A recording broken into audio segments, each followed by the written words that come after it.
Hello, it is Foundation Friday, August 21st, 2020. Steve Sipress here, and for the second day in a row, Facebook is not allowing me to do a live video on any of my devices. Something about my internet connection. There was something about it yesterday as well, so I'm shooting this video and then I'm going to post it up to Facebook, and I'm going to keep it hopefully a little shorter than yesterday because it took a long time to get that video to upload to Facebook, and I have better things to do than to wait for that to happen. Hope you have better things to do as well.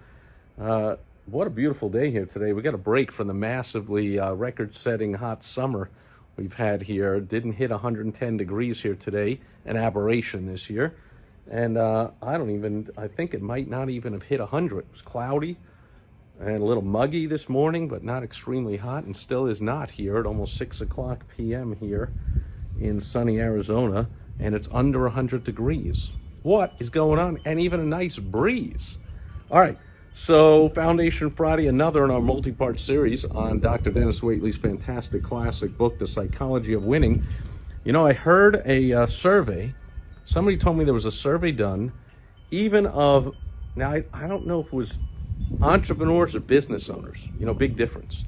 Entrepreneurs tend to be risk-taking action takers. Business owners tend to just want that phone to ring and work for the day.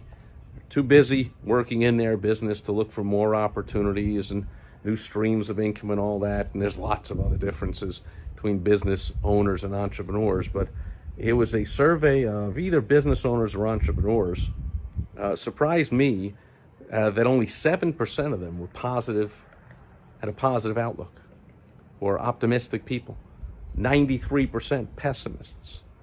What the heck? But that explains a lot. That explains why it's great for 93% of people to get this book, The Psychology of Winning. It's all about what's up here, helping you to succeed in the world. And I talk a lot about mindset in my upcoming all new, completely updated version of the WOW Strategy Small Business Success Program. Includes a whole lot on mindset. Now I'm going to think a little more about putting a little more in, because you really want to be an action taker and you want to be positive, have expectancy, positive expectancy that things are going to happen. Goes a long way to making those things happen. So we are in chapter 2 here today, the second quality of a winner. And I'll just go through part of it, and we'll come back to it again in the next episode. This is all about positive self-esteem. Trying to turn the pages with one hand. Dr. Waitley says, losers say, I'd rather be someone else. Winners self-talk, I like myself. So you want to have self-worth, self-respect, self-confidence, all a part of positive self-esteem in this book that just closed while I was attempting to turn the pages with one hand. But let's get back to the chapter 2 here. In my quest to be quick, certainly hurting the cause, Dr. Waitley says, here we go, winners have developed strong beliefs of self-worth and self-confidence. They weren't necessarily born with these good feelings, and that's a key. But as with every other habit, they have learned to like themselves through practice. So it's not about what you're born with on the inside or the outside. Whether you're wealthy, beautiful parents, talented, intelligent parents, many children, been encouraged and nurtured by winning parents, outstanding teachers, coaches, and friends, gave them early feelings of self-esteem. However, there are also plenty of successful winners who started out in life basically having nothing, people would say nothing going for them, all kinds of bad circumstances. But as Dr. Waitley points out, and everyone knows, there are certainly enough success stories, out of adversity can come greatness. Not necessarily. Out of greatness can come adversity. Out of adversity can come greatness. It's up to you and your habits. When we examine losers and low achievers, an attitude of low self-esteem seems to be at the root of their problems. Recent studies of criminals have shown that these aggressors are very likely to be loners with extremely low self-esteem. And specifically, skyjackers, assassins, terrorists tend to be loners with extremely low self-esteem. The same is true with most criminals. So to develop an even higher degree of positive self-esteem, winners learn to understand that self-development is a lifetime program. Could have been programmed into us when we were kids, not to have self-esteem. Oh, speak when you're spoken to, kid. Shut up, kid. You're just a kid. Respect your elders. You can't do that. You're just a kid. All that. But it's up to us to break out of that and break into becoming a winner. Basically, many people have an attitude about personal development that they choose to remain as they are, the path of least resistance, no change. On one hand, they know that learning brings about change, but on the other hand, they resist change. They know that many people have overcome enormous obstacles to become great, but they can't imagine it happening to them, so they resign themselves to be the also-rans in life, wishing and envying away their lives. Because they're controlled by external standards set by others, they often set their sights too high and are unrealistic to begin with as they fail to reach their goals again and again. These failures become set in their subconscious self-images as targets and goals of their own, and this explains why so many people have permanent potential.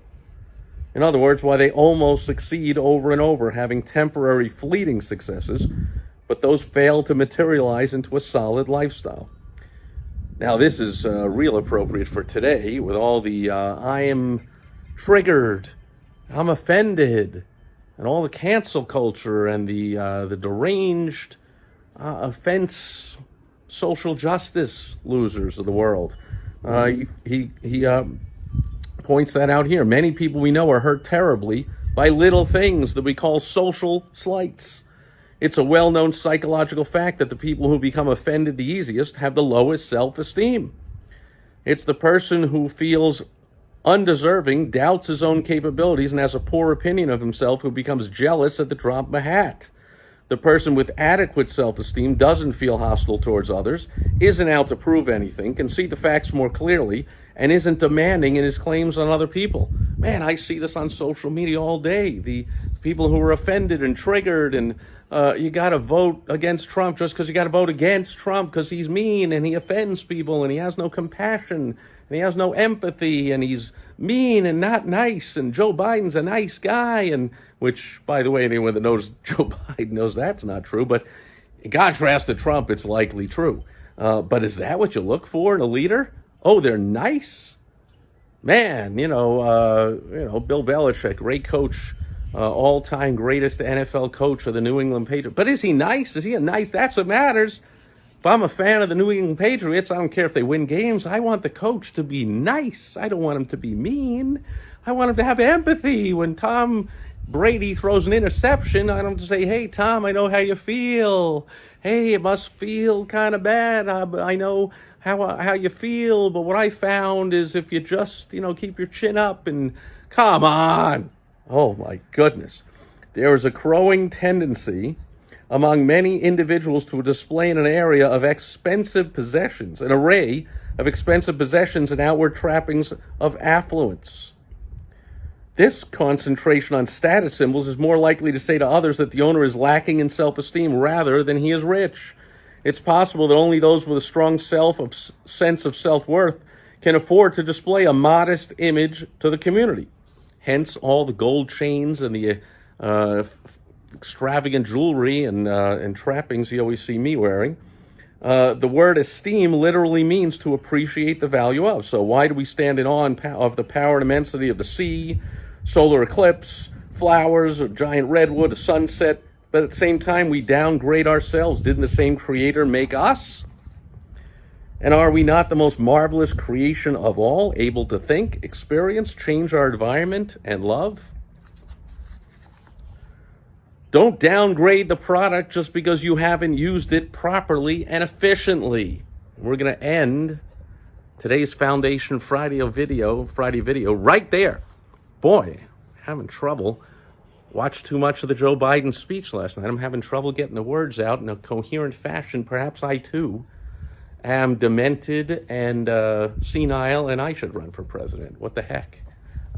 No, not happening. But anyway, that'll do it for Foundation Friday, August 21st, 2020. We're going to pick up in our next episode here, the remainder of Chapter 2, the second quality of a total winner, positive self-esteem. So I'm wishing you positive self-esteem, positivity, optimism in everything you do. Look for the good in other people, in your own world, in your own business, in your own customers, clients, patients, members, employees, your family. Look for the good in every opportunity you look for. Obviously, look carefully and make sure that it is good, but be open, be positive, and most of all, have that positive self-esteem. And we will cover more of that in the next segment on the great book, The Psychology of Winning. Have a fantastic weekend. I'll catch you back here tomorrow, hopefully live on social media Saturday. Catch you then. Thanks for being here today. Over and out. Bye-bye.